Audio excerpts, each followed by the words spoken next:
colaboración con el Hospital de Cedars-Sinai. Tenemos varios privilegios como comunidad para ser atendidos allá, que nadie lo necesite. Hace rato se hizo la ceremonia de la presentación y hoy nos acompañan un par de doctores especialistas en sus áreas para hacer una conferencia. Esto ha sido posible, por supuesto, con la ayuda del doctor Jorge Goldberg, que está aquí en México, y el doctor, el Jajam Mordejai Tusie, que también es Refaenu, que esto lo ha hecho posible. Le voy a dar la palabra para que él introduzca a los médicos. La Torah nos dice, Ushmartem meod, cuidarás mucho de sus vidas. La Torah nos pide, nos obliga, cuida. Si Dios te dio un cuerpo, te dio una vida, cuídala. La tienes que cuidar, la tienes que respetar, tienes que estar atento a estar bien. Y hoy, gracias a Dios, hoy en la medicina hay tantos adelantos de prevención, tantos estudios, que realmente es algo increíble poderlo llevar a cabo. Yo quiero agradecer primero a Abdo Chacalo por este momento que se firmó hoy el convenio con Cedars-Sinai, con el doctor Jorge Goldberg, que es el que promueve aquí todo, y le doy la bienvenida a Dr. Haitham, a Dr. Daskovich, and Dr. Kilpatrick. Welcome to our community, welcome to speak here for everybody. Va a haber traducción simultánea para que podamos entender. Each one is going to speak about what their specialty is. Dr. Kilpatrick is a gynecologist, high-risk gynecologist, and Dr. Daskovich is a urologist, cancer, prostate cancer, and all urology in general. Dr. Hackman es el presidente de toda la parte internacional de Cedars-Sinai, que es un honor tenerlo también aquí.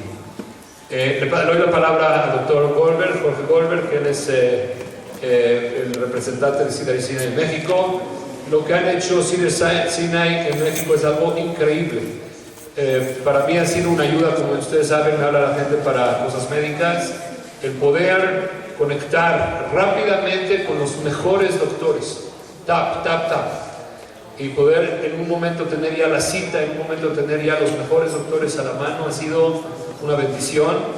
Y eso es lo que Cedars-Sinai, aparte de todos los convenios que hicieron ahorita con Maguén David, ha sido algo increíble. O sea, la persona está preocupada, está nerviosa, ¿qué voy a hacer? ¿Hacia dónde voy? Poderles ayudar y poder dirigir y poder tener a la mano un hospital, como ven aquí, número 1 en California, número 2 en toda la nación. Ustedes saben cuántos miles de hospitales hay en Estados Unidos y es número 1 de toda la nación. Es algo impresionante y ahí hemos mandado a la gente, mucha de nuestra gente, y gracias a Dios ha salido adelante. Todo es de Dios, pero tener un buen lugar donde poder ir es maravilloso. Le doy la palabra al doctor Goldberg para que diga un poco de lo que él sabe, lo que él conoce. Gracias. Gracias, Mordejai.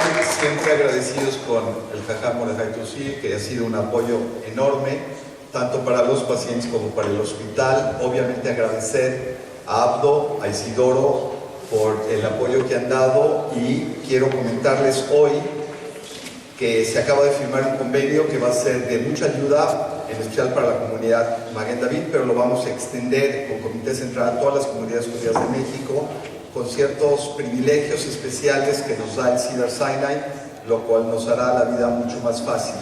Quiero brevemente introducir el hospital. Tenemos 3 speakers de primer nivel que hablarán, uno de la radiografía del hospital y 2 de tema de mujer y tema de hombre. Es muy interesante, cada uno son expertos mundiales en su tema. Nada más recordarles que el Honor Roll de Best Hospitals en la revista US News and World Report de este año puso al Cedars-Sinai como el número 1 en California y el número 2 en todo Estados Unidos, lo cual es primera vez que pasa eso en la historia del Cedars-Sinai. Quería comentarles que hoy se firmó formalmente le llaman MOU, es un Memorandum of Understanding, en donde hay privilegios para los miembros de la comunidad de Maguén David y de la comunidad judía en general, donde ya se los mandará a su comunidad, pero hay descuentos, hay atención de servicio concierge que ahorita les explicaré en más detalle, tenemos cosas muy novedosas como segunda opinión y como telemedicina. Nada más para comentarles que Cedars-Sinai quedó segundo lugar entre 4.500 hospitales de Estados Unidos, pero no solamente quedó en el segundo lugar como el segundo mejor hospital de Estados Unidos, sino aparte muchas de sus especialidades que tiene todas el hospital, quedó entre las 10 mejores de Estados Unidos. Por ejemplo, gastroenterología y cirugía gastrointestinal, neumología y cirugía pulmonar, con trasplantes de pulmón, que en COVID se hicieron muchos. Hay cardiología y cirugía cardíaca, siendo el lugar que más trasplantes de corazón se hicieron, no solo en Estados Unidos, sino en todo el mundo el año pasado. Y obviamente todas las otras especialidades, ortopedia, urología. Hoy tenemos el privilegio de tener al doctor Tim Diskevich, que es un experto mundial en problemas de salud del hombre, todo el tema de cáncer, neurología y neurocirugía, teniendo de los mejores neurocirujanos que hay en Estados Unidos, y todo el tema de ginecología y obstetricia. Y también tenemos el placer de tener a la doctora Kilpati, que es la jefa, chair del Departamento de Obstetricia y Ginecología.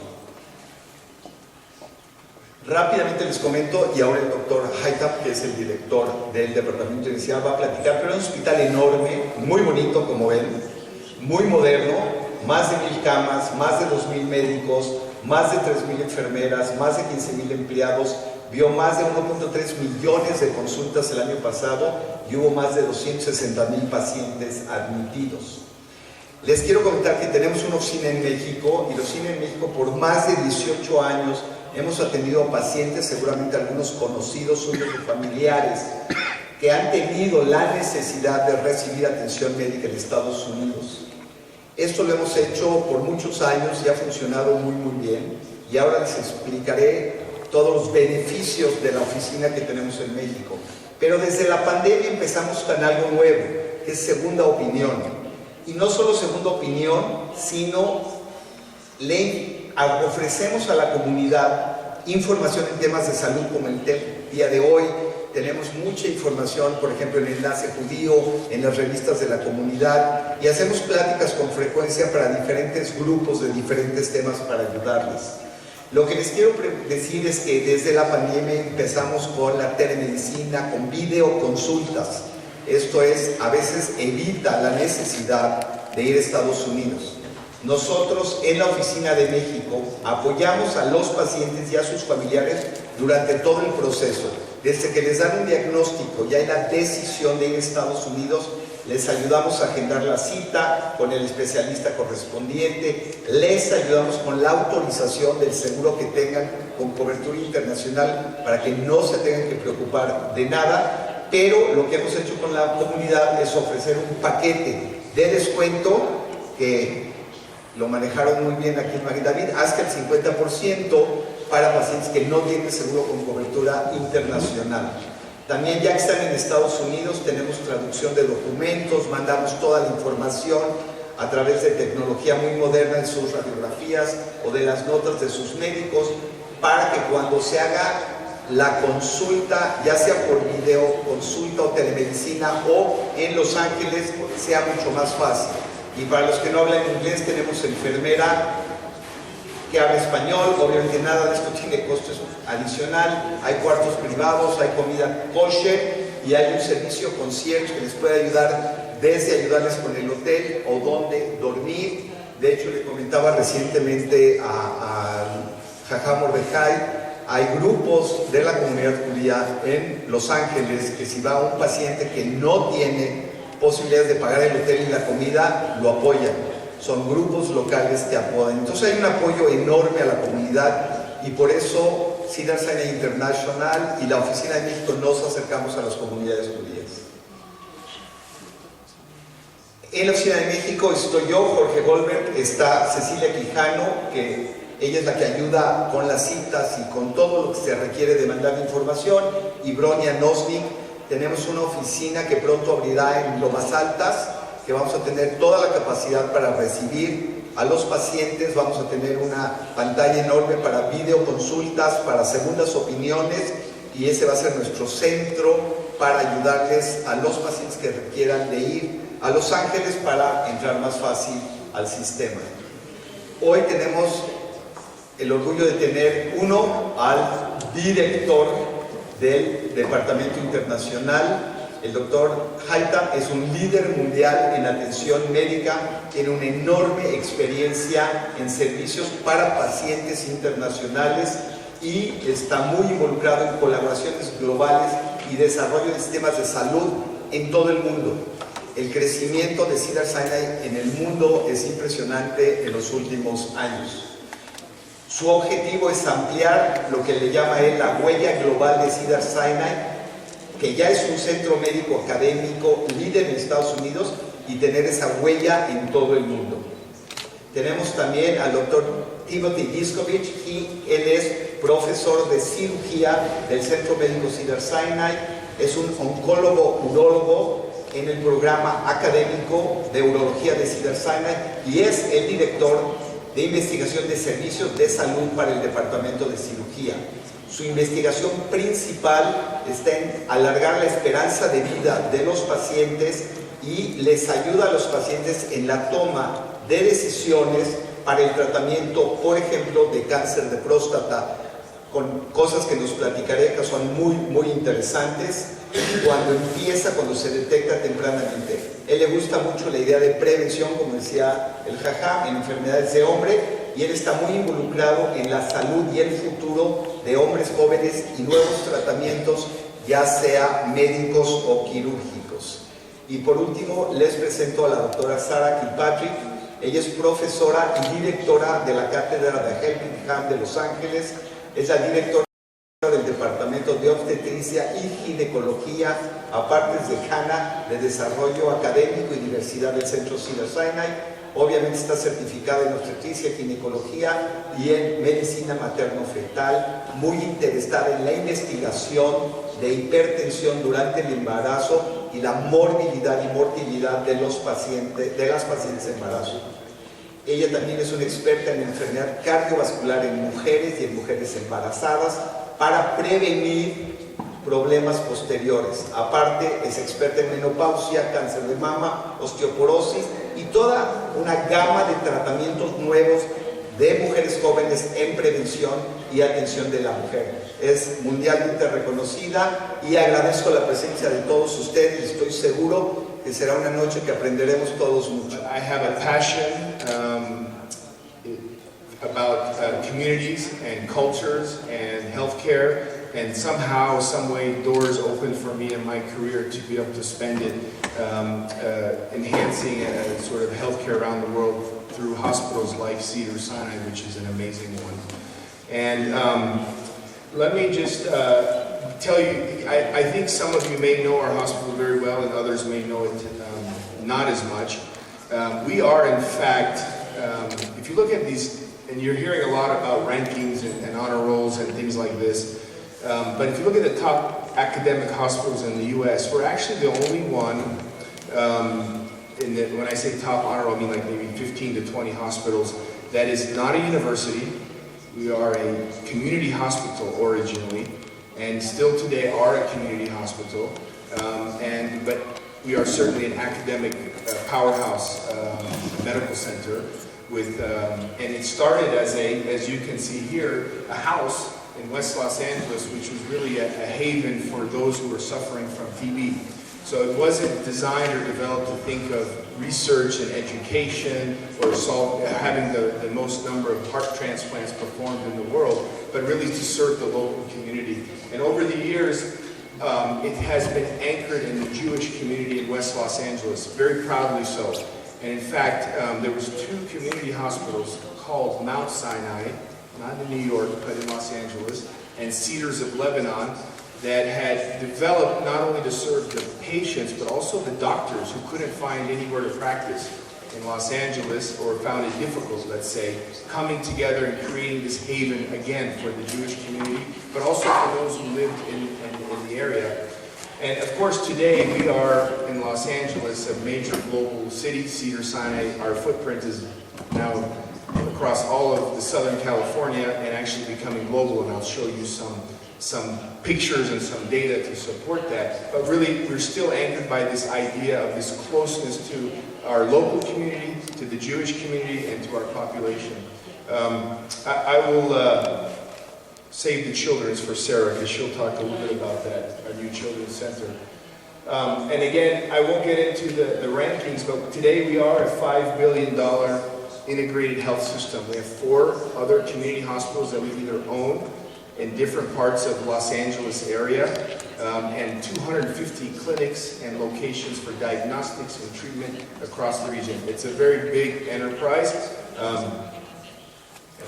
And not only that, here are some numbers I'm obviously not going to go through, but we have, you know, even though you see that our hospital's licensed for a little less than 900 beds, we are always full, reaching 1,000 beds, and it's a continuous challenge for us, and that's why we're continuing to expand.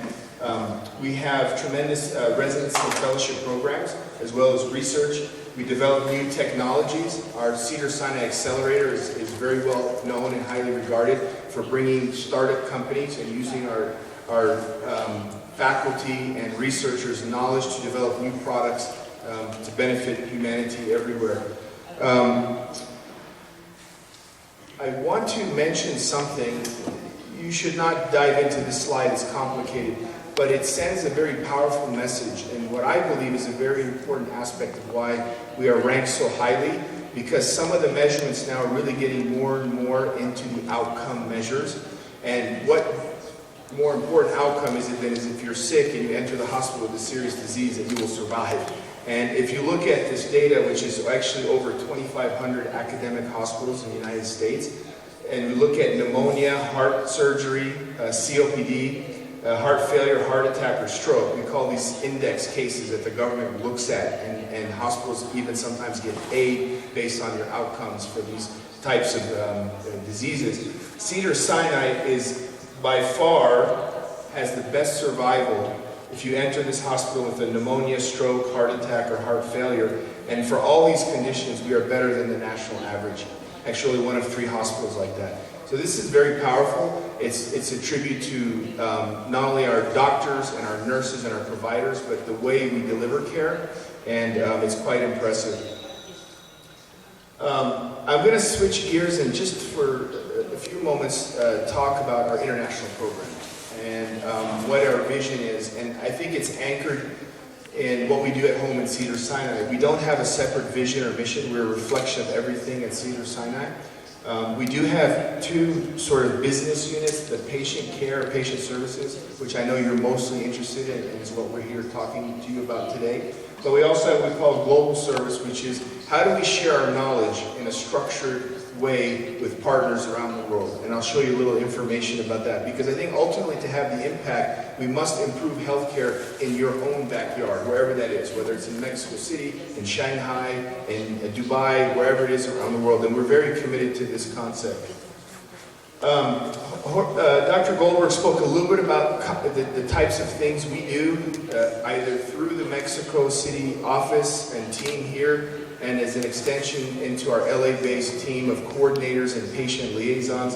We really are there for you when there's a first cry for help, whatever it is, and how we can help you through scheduling. Sometimes we manage the air ambulance and get patients transferred. We want to make sure that what we call gaps in your care are closed, so it feels as if you are at home. And that's not an easy thing to do, especially in a city like Los Angeles, very complicated. But managing transportation, helping with lodging, all these types of things, we want to continuously improve in this area.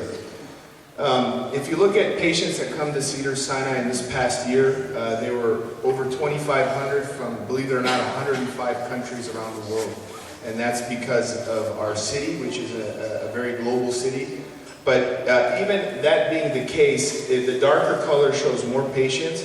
Our neighboring countries, Mexico and Canada, have the most number of patients.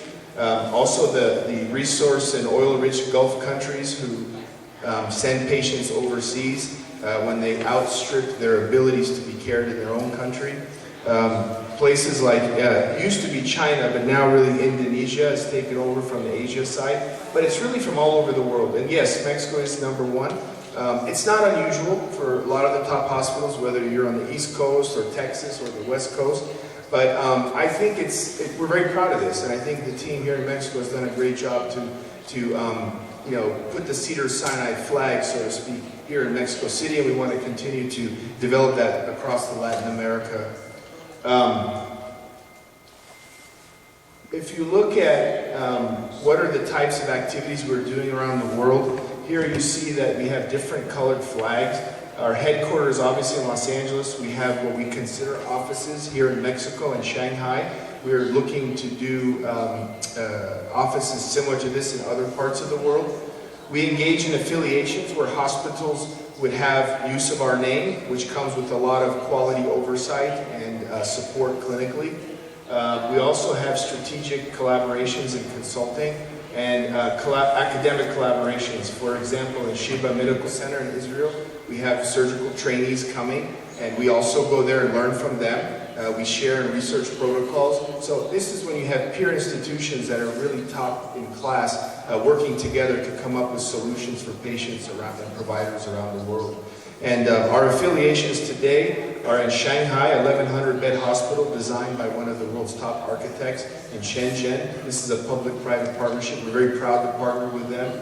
And also in Doha, Qatar, where this will be in a small country that is mostly public sector healthcare. They're trying to become private. Of course, it's a very rich country. They have resources. They're trying to boost their infrastructure.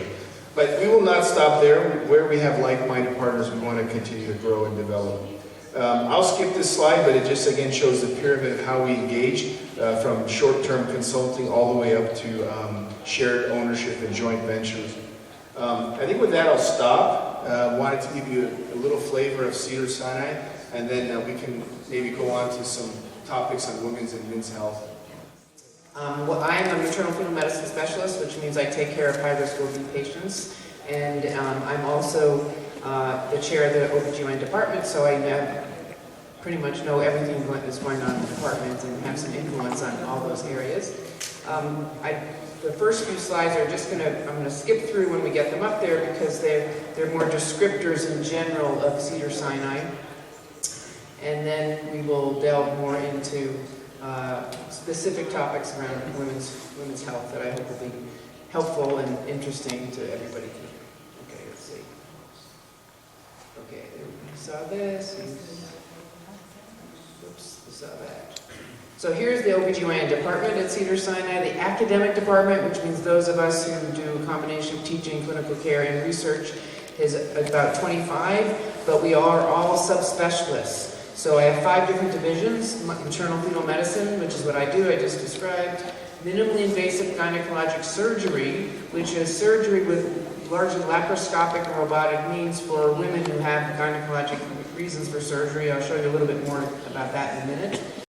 Gynecologic oncology, which of course is cancer, women's cancers, which we have a very, very strong division.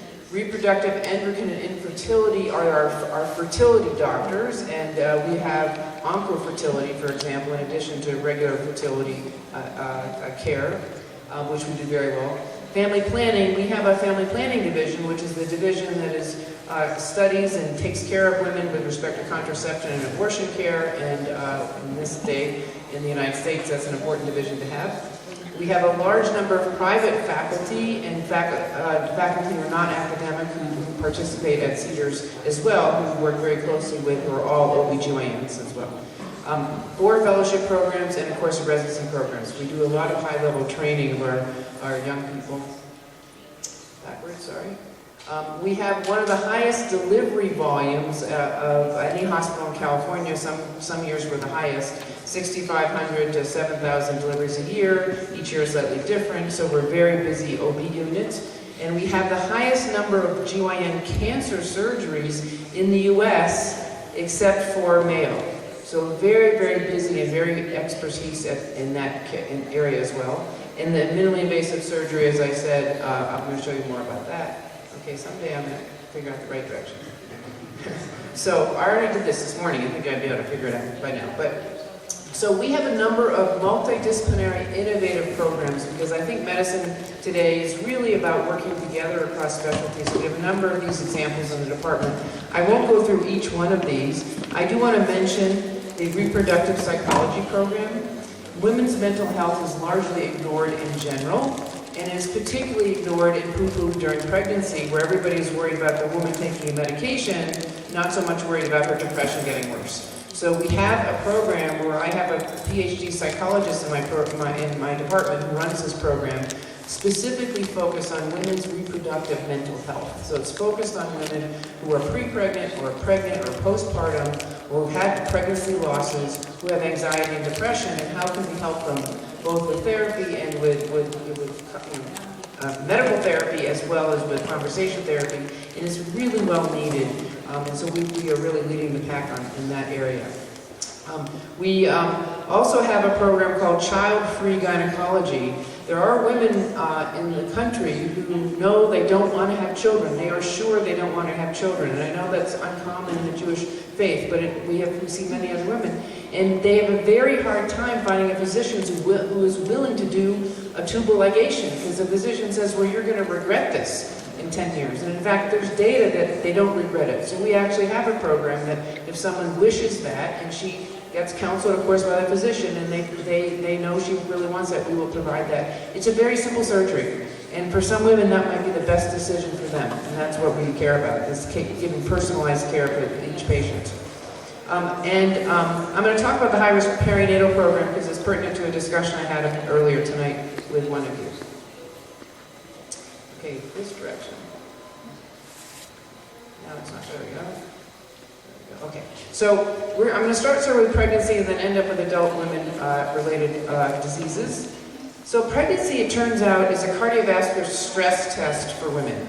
So 80% of women in their life get pregnant at some point, higher in other cultures perhaps. And once they get pregnant, pregnancy is testing their heart essentially. And most women do fine in pregnancy. Their pregnancy is perfectly normal and nothing goes wrong. They have a nice term baby, healthy baby. However, 30% of women have one of these things. They either have a preterm delivery, or they develop hypertension or preeclampsia during their pregnancy, or their baby doesn't grow well and it's a small baby, or they develop diabetes in the pregnancy. And it turns out those women, if one of those things happens in their pregnancy, they are 2 to 4 times more likely to have a stroke, have an MI, or die from cardiac disease as they age. So this is a brand new risk factor that we now know is really important in predicting cardiovascular morbidity in women. And there are some studies that show as recently as 2 years after that pregnancy, these women, if you have one of these things, may have an increased risk of hypertension and other cardiovascular disease. So this is a big deal for lots of women. And so what can we do about that? And what we've done at Cedars, well, this is just this is for patient actually, because you need to educate patients. It's very complicated, but in that, it basically says what I just told you. And if a patient has this and they read through it, they will get a sense how important it is. But what we've done at Cedars is we've developed a postpartum heart health program in collaboration with Dr. Noel Berry-Mers, who's a cardiac specialist. And essentially, we refer women who had one of these things during their pregnancy, right postpartum, right? They're still in the hospital. We give them a referral to follow up with this program. And in this program, what they get is a cardiovascular exam they would never have had before. It's not invasive, but they'll get a good exam. And some of them will already have issues, and others will be, okay, you're fine now, but now we're going to follow you up every year. And we're following these women going forward to see if this, and they give them heart healthy education, diet, exercise, don't smoke, etc. Common things which people forget when they don't think they're at risk and think they're fine. So this is, we hope, is an early intervention which will help reduce the risk for cardiovascular morbidity for these women and or delay it at least. Heart disease is still the #1 killer of women. Everyone thinks, oh, women must die from breast cancer. Everyone thinks that's the, no. Heart disease is way higher than breast cancer for death. So women are at risk for heart disease, and we need just as much care as men get, and people just think we're not at risk. This is complicated, but what I like about this slide is on the blue are the traditional risk factors for heart disease, which probably everybody in this room could list. Obesity, smoking, diabetes. We all know that's bad for heart disease, but it affects women differently than men. So obesity, for example, is a higher risk for heart disease in women than it is for men. So being obese is worse for women in terms of heart disease. And women who have hypertension, only about a third of them are well controlled. So they have it, but they're not well controlled. That's a complex answer as to why. Maybe they don't go to the doctor, maybe the doctor doesn't think it matters, but still, it's a problem. On the red, though, are the new risk factors, and the one I talked about already is pregnancy, and what is also there is depression. So women with depression have a higher risk of cardiovascular disease. Now, all of this is probably has some relation to stress, etc. But this means we need to follow this as well and pay attention to this going forward for our women patients. So I put this up here because this is the latest American Cardiac Association's recommendations for blood pressure control for everybody. They didn't separate men and women, they just said everybody. So these are the numbers: normal for systolic blood pressure less than 120, stage 2 hypertension greater or equal to 140. That's what we all should be striving for, is the normal one. What's interesting about this is women and men are different. And so these numbers might not be accurate for women. This is a very recent study. They came from Dr. Chang from Cedars, and on the bottom is age. On the y-axis is blood pressure, systolic blood pressure. This is the standard with age. Women are red. So this is what we think and thought, that as women's blood pressure is lower than men, and then once they hit menopause, their blood pressure goes up and it surpasses men, so they get a higher risk. That's sort of the old thinking. But what Dr. Chang just published is that if you compare women to themselves, if you take their blood pressure at age 20 and then you take it again at age 60, this is from a huge data set, it turns out women are worse than men. They, compared to themselves, their blood pressure goes up faster than men. So that's very interesting, meaning that maybe we need to look at women's blood pressure differently. And maybe the norms that are published for everybody are not right for women. So again, we don't know what to do yet with this, but it just tells us that men and women are physiologically different. And the more we can understand that difference, the better we can treat both men and women. This is our Barbara Streisand's Women's Heart Center. Dr. Noel Barrymore is on the top, your left. We have incredible depth here. They have incredible expertise in cardiology. Everybody at Cedars, but this Women's Center is particularly outstanding. And this is just to show, I'm not going to go through it, I promise you, but Dr. Barry Mers was part of the group that discovered that some women have heart attacks that are different than men. And instead of having the big coronary arteries clogged up that you put a stent in, which is the classic heart attack, they have a heart attack that's sometimes called a type 2, and it's microvascular disease. So they present with the same symptoms, but their initial tests, their EKG, etc., are normal, and they're just sent out of the ER saying they're fine. And many women have died because they were not appropriately diagnosed. And what we now know is that they need further evaluation, and they do cardiac MRI, for example. The micro vessels are not working well, which is why they have the same symptoms, and they can become a heart attack. So Cedars has done a lot of work in this, and diagnosing and treating these women has really changed their lives and saved their lives, which is really fantastic. Here are the other subspecialties that this Women's Heart Program are expert in, and I won't go through all of them because they're complex, but it's just to show you the depth, including cardio-oncology. So they have a whole program with women with cancer and also cardiac disease.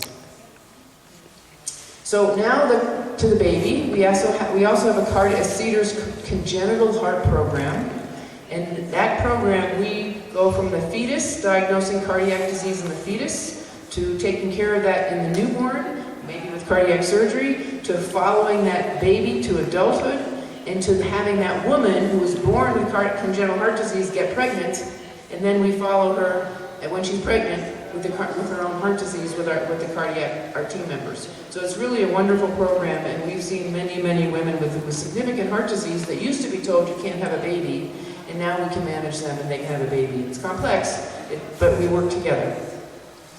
We have this high-risk perinatal program, which we have a meeting once a week, and it's led by myself and a neonatologist, and we have subspecialists, anesthesia, cardiologists, adult and pediatric cardiologists, cardiac surgeons, neurosurgeons, neurologists at these meetings, and we talk about all the high-risk pregnant patients that are really high risk and need multidisciplinary care.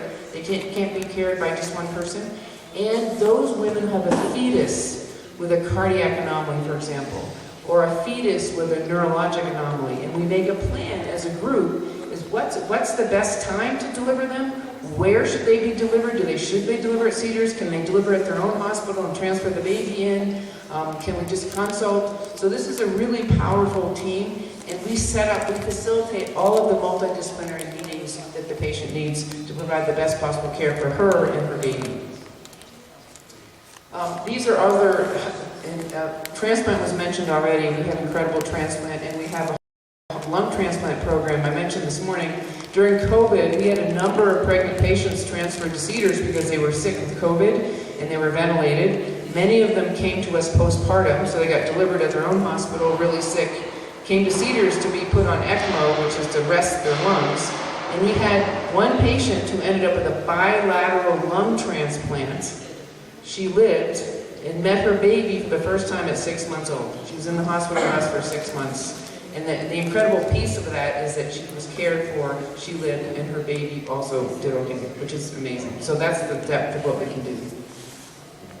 This is my minimally invasive GYN surgery faculty, who are all fabulous and all nationally well known. And the surgery they do is, this is 2 of them in the OR being filmed for an international while they're doing a case. But most of their cases they do robotically or laparoscopically, so tiny little incisions to take care of women.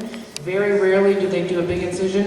And most of their patients have endometriosis, which is a very serious disease. About 10% of women have it. It is often misdiagnosed, or women are told you're fine, there's nothing wrong with you, leave me alone. And they get referrals from all over the country because they are so good. And we have a whole endometriosis program, which includes all of these subspecialists, because endometriosis, we can diagnose it, but managing it is difficult. GI, urogynecology, PT, physical therapy, pelvic PT, pain management, etc. And we also are doing, I'll skip that one. We are doing research with this program, basic research. They're trying to find a test doing cellular research on tissue to see if we can do a blood test that could help diagnose endometriosis. So it's a great place to come for that. This is our GYN oncology division. This is actually Dr. Kim in the middle. He's a real funny guy and a great surgeon. And he is doing, that's training of our residents, and they love working with him because he's a great surgeon and he's fun. He likes games, so he makes these games that they can practice for robotic surgery, which is what they're doing. We have an interdisciplinary cancer group too, so including both breast and GYN cancer. We work together, taking care of patients, and we have clinicians. Some of the clinicians are listed there, all of the cancer GYN doctors. And we're developing a new Baraka Center. And the Baraka Center actually includes GYN oncology, of course ovarian cancer is a big one, breast. It also includes prostate. We have prostate people involved, and we have researchers involved, and we're working together to develop better treatment, diagnosis and treatment for patients with Baraka and their cancers. These are my GYN oncology surgeons.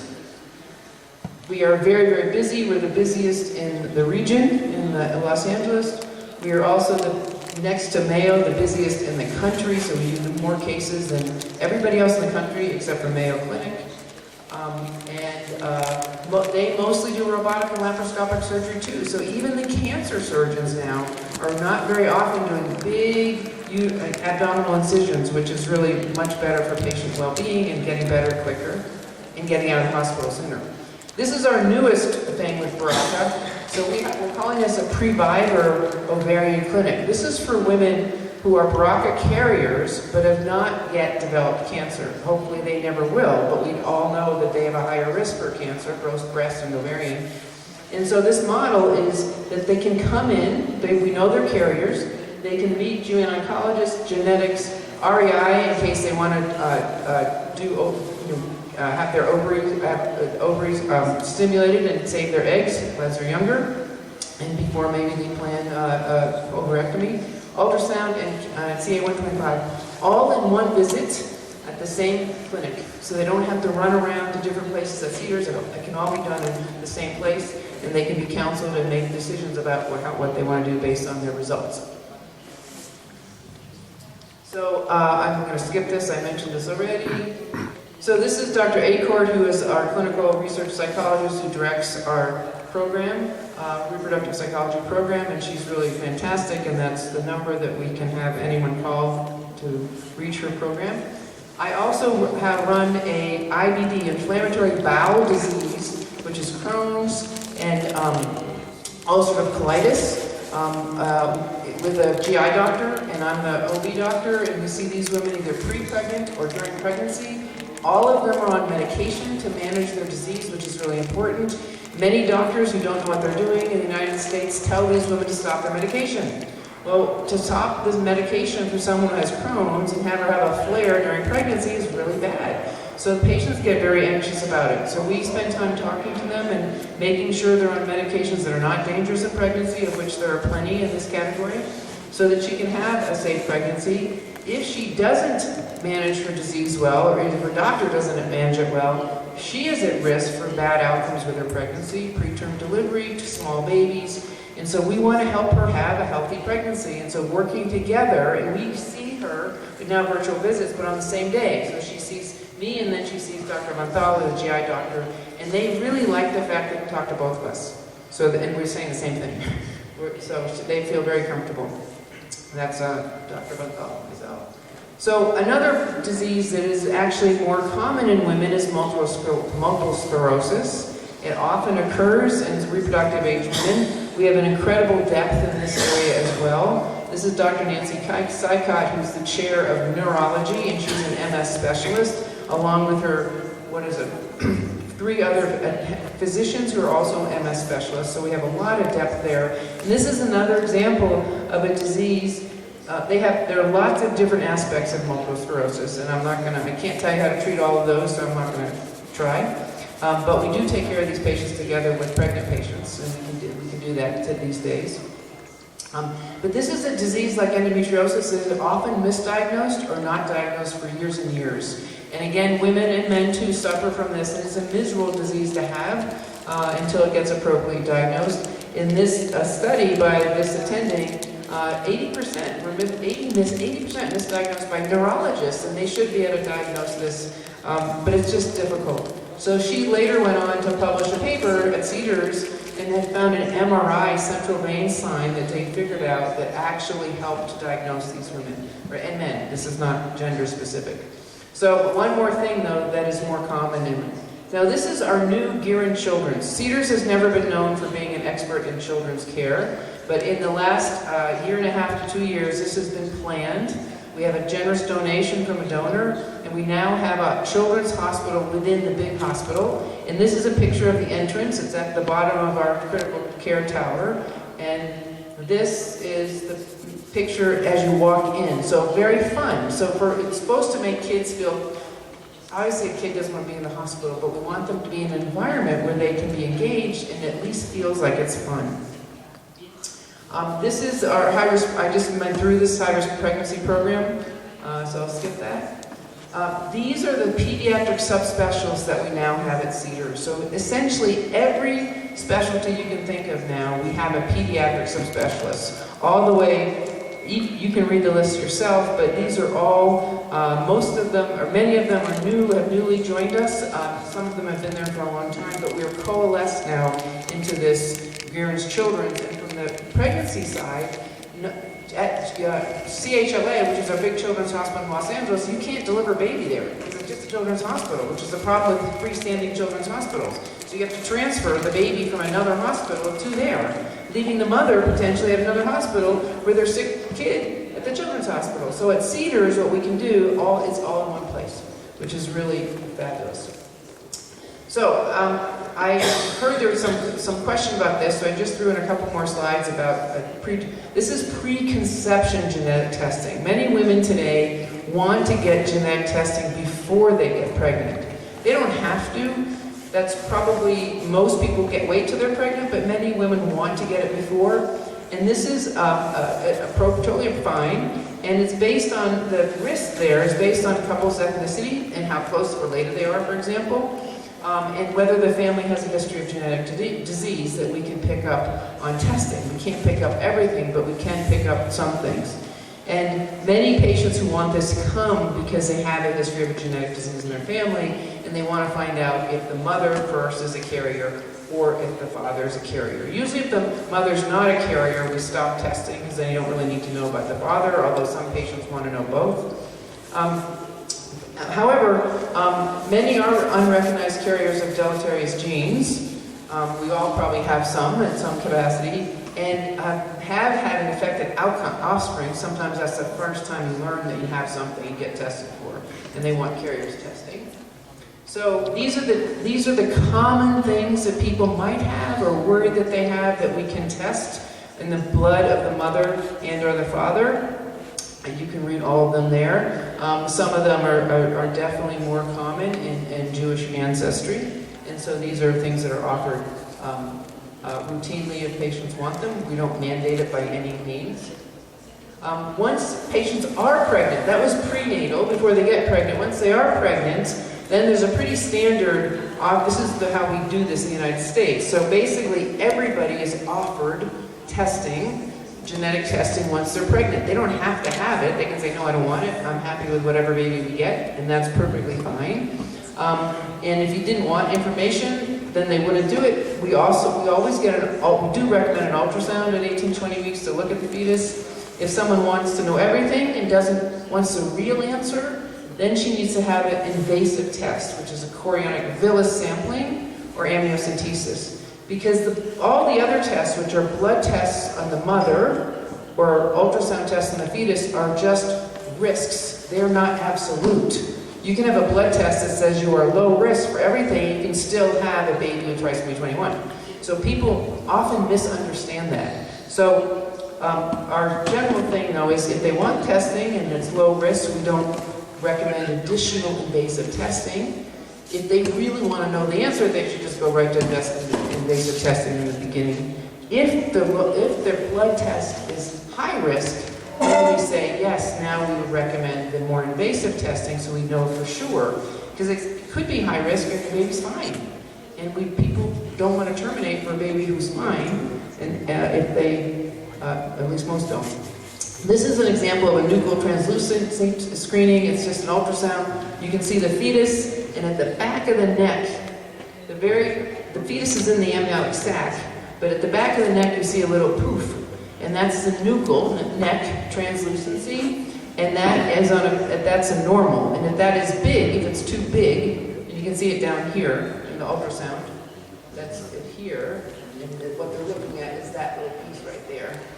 So what we've learned is if that is too big, it's a risk for chromosomal abnormality. So non-invasive, this is the latest thing. So mother's blood, we can now do testing on the mother's blood and pick up fetal cells. And from the fetal cells, you can do genetic testing and get some risk. Again, it's not absolute, but you can get a risk, high-low risk for chromosomal abnormalities. But it only tests, and this is how they do it. So these are, the blue are cells from the mother. So most of the blood cells in the mother's blood are mothers. So the issue is separating, finding out the fetal from the mother. The orange are from the fetus, and then they look for the size of the cells to see if they're, so this is a euc normal, and this one is got trisomy 21, 18, or 13. But it doesn't test for everything, and people get, so you can have a low risk, but still had a different trisomy.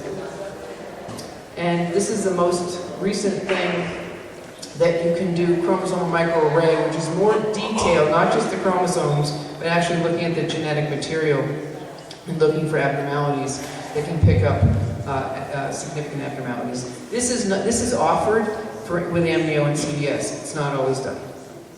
So these are the types. If the ultrasound shows a fetal anomaly, then it increases risk for a chromosomal or genetic problem. And that's what we would recommend further testing if there was a fetal anomaly on ultrasound. So I think, yes. So I'm just going to end with a couple more pictures of Deer and Children's, the building. So this is an actual room where a child, not a baby obviously by the size of the bed, but a child would be in this room. It's quite fun. All the rooms are different colors. And this is, oops, that's just, got one more. That's it. So we have a lot of staff, volunteer staff, who play with the kids. So thank you very much. Once again, happy to be here.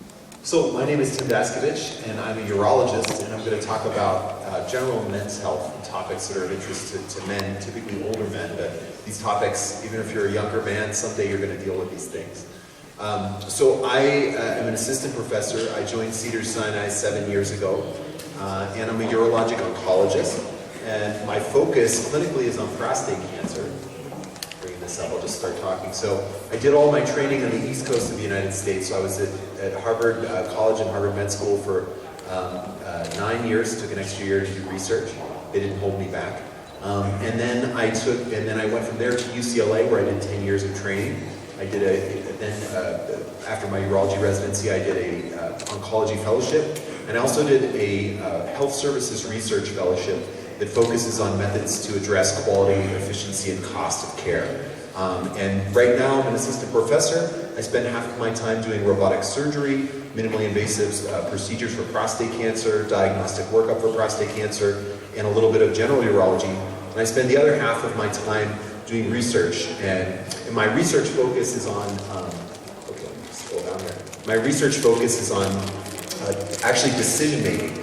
So in prostate cancer, there's a lot of complex discussions that need to happen with patients to decide if they want treatment, and if they do want treatment, what treatment is best matched with their values and preferences. And a lot of doctors do this the wrong way. If you're a man with prostate cancer, you come into a doctor, they might railroad you into the treatment that they offer, but don't give you all the information on the rest of the treatments. My research seeks to try and improve that and really improve that for all men and improve the way we communicate these risks so men make better decisions in the end.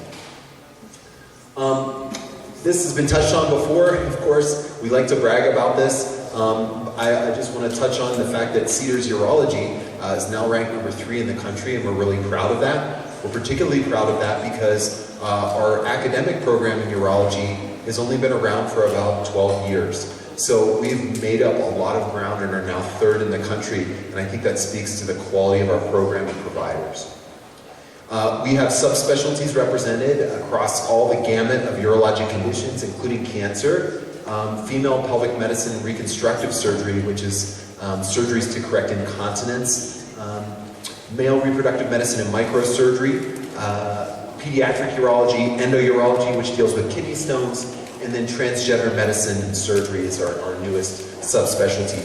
And the numbers beside these fields denote how many fellowship-trained physicians we have represented in those specialties. So we have a lot of physicians in our academic group.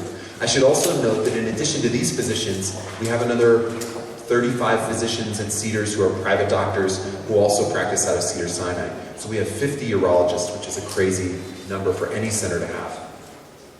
Our overall urology volume at Cedars tops Los Angeles, so just like Sarah mentioned for OB-GYN, we are the market leader for urologic care in Los Angeles. And it should be noted that not only is this column Cedars that shows that we're the tops, Huntington Hospital and Torrance Memorial are also Cedars affiliates. So if you add up our Cedars affiliates, we're way ahead of the rest of the pack.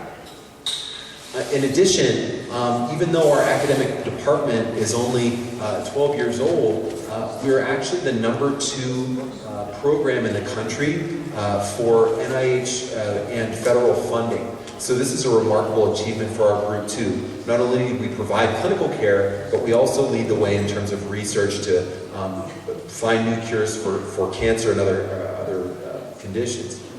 So what I wanted to spend some time doing was just to educate you. I'm not going to really pitch Cedars much. I just want to educate you about these topics. Because every time I give a talk on men's health, men have questions about their health. And no matter, even if you're a man in perfect health, you're going to encounter one or two of these conditions at some point in your life, or think you have them. So let me launch into it. The first topic that I want to talk about is prostate cancer screening. So in the United States, we've had a very storied history about PSA screening. It was discovered in the late 1980s in Northwestern in the United States. And PSA is a blood test that checks for prostate cancer.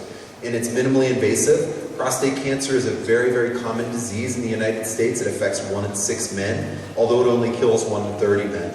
But you can see here that right after PSA screening started, where we were doing blood tests to check for prostate cancer, there's an enormous spike in prostate cancer cases. And that's kind of tailed off over time when we've kind of had this spike from the cases that had kind of built up over time, and we diagnosed them all at once. And through PSA screening, it really has impacted prostate cancer mortality. So you can notice that there was a big uptick in prostate cancer deaths, and then there was a downturn after PSA screening started. And indeed, after we started prostate cancer screening in the US, there have been 3 big benefits. One, the prostate cancers that are diagnosed in the US are less advanced at diagnosis. Meaning they haven't spread to the lymph nodes or other organs. And this is particularly important because the prognosis for a prostate cancer that's spread outside of the prostate isn't very good. And in fact, the 5-year survival in those patients, if it's spread, is only 28%, versus if you detect it when it's localized to the prostate, it's 99% survival at 5 years. And we've seen drastic reductions in metastatic disease at diagnosis after PSA screening, going from 18% in an unscreened population down to 5% in the PSA screening era. And most importantly, we've seen a reduction in prostate cancer mortality.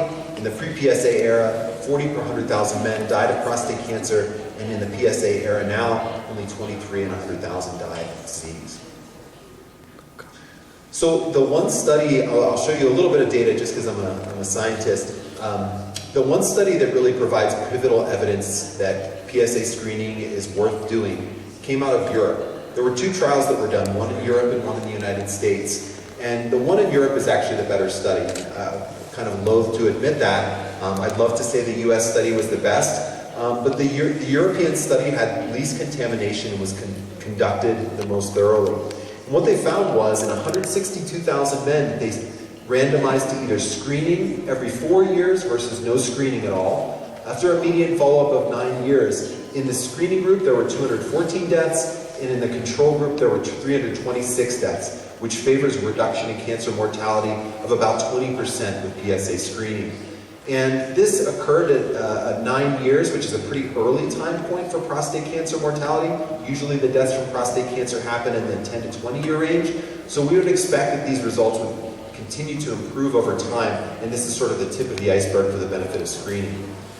It should be noted, though, that in order to prevent to save one life from prostate cancer, you do need to screen a lot of men. So you need to screen about 1,400 men to save one life from cancer, and you need to treat 48 men to save one life from cancer.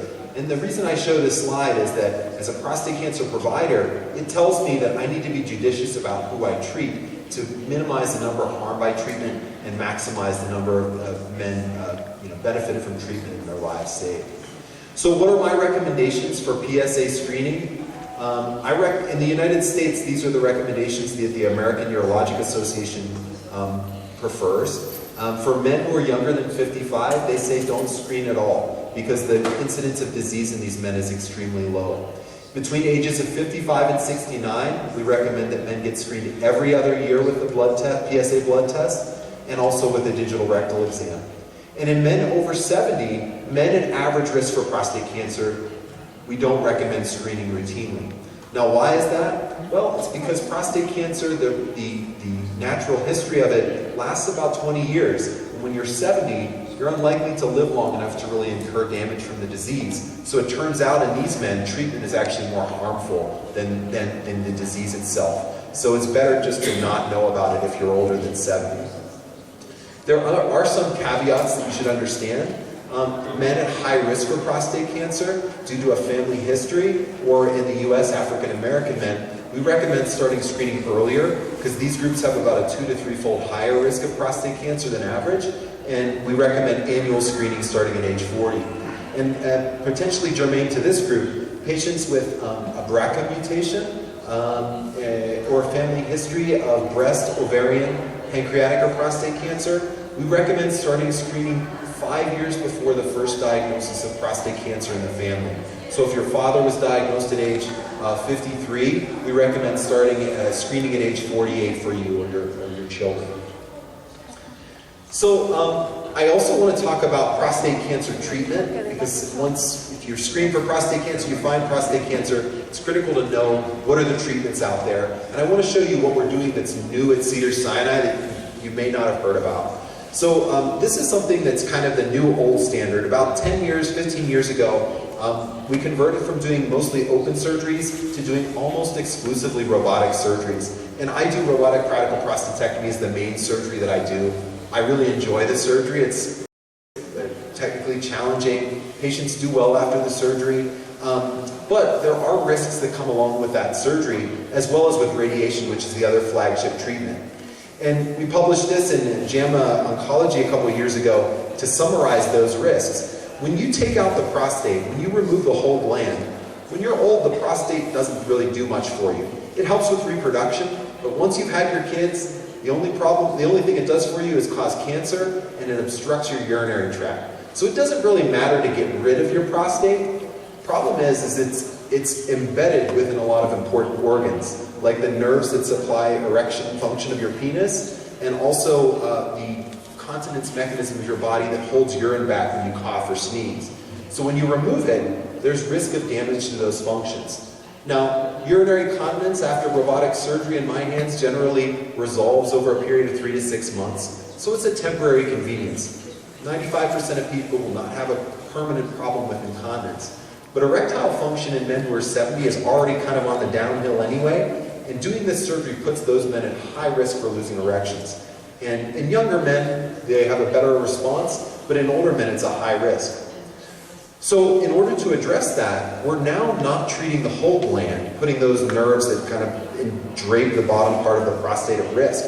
We're actually now just treating the half of the gland that's involved with the cancer, or maybe even just the tumor itself. And the way that we do that isn't by going in with a robot and excising those portions of the prostate. We're actually using new technology to do it, and this is truly amazing technology. This technology is called high-intensity focused ultrasound, and the abbreviation is HIFU. Sounds like a martial art, but it's an acronym. And the way that it works is you put a probe into the rectum, and the rectum is very close to the prostate, maybe half an inch away. And the probe shoots ultrasound beams to a point in space, and that point in space gets destroyed. But the area in between the probe and that point in space does not get damaged. It's a lot like burning a leaf with a magnifying glass on the beach. You can put your hand in between the magnifying glass and the leaf and it doesn't get harmed, but the leaf will be burned, and it really destroys the leaf. Same principle here. This is an outpatient procedure. Patients come in, they're in the OR for an hour under anesthesia because they have to be in this odd position for a while. We ablate just the area where the tumor is. We can precisely know where the tumor is based on MRI and PET imaging. And this is what it looks like in real time.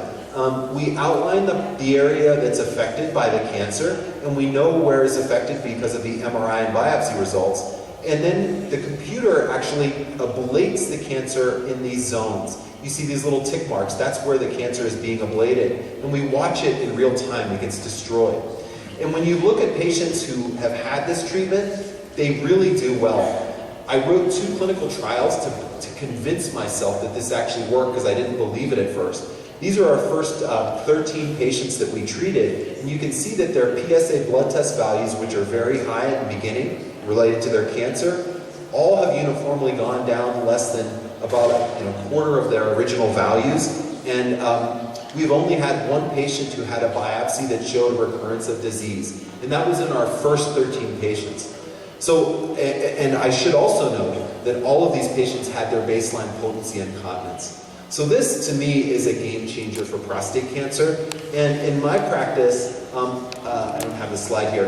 In my practice, I do about half of prostate cancer cases HIFU, half robotic surgery for certain types of disease that are intermediate risk. For the higher risk cancers, I do robotic surgery because the HIFU isn't really good for those higher risk patients. So to me, I'm trying to match the aggressiveness of the disease with the aggressiveness of treatment to maximize quality of life. When we do need to do robotic surgery, we're good at it.